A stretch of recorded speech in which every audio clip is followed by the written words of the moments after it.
Good evening. Thanks for joining us tonight.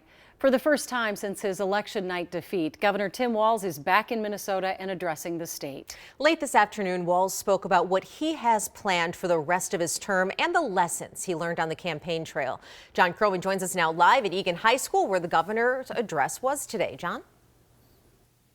I think the governor today set out to kind of send a message of gratitude, both of those who supported the campaign and the staffers here at home who kind of picked up the slack while he was on the road. He also pretty much wanted to say that he doesn't really feel defeated by what happened on Election Day. Now, the governor, has been on this whirlwind trip. He said the best thing about the campaign that he joined 104 days ago in Philadelphia was getting to tell the Minnesota story and try to talk about Minnesota without bragging.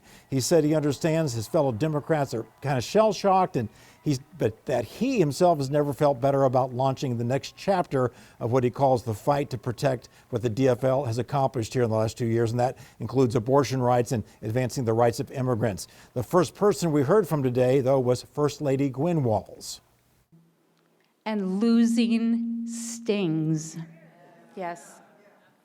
And it's okay to feel sad and scared and a little surprised, if I'm being honest.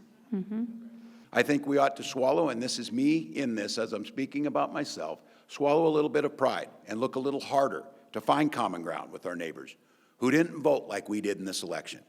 Maybe when we get a little break from this campaign that we're in, we'll be able to look at each other and see not enemies but neighbors. And maybe we'll be able to sit down over coffee or a Diet Mountain Dew and just talk.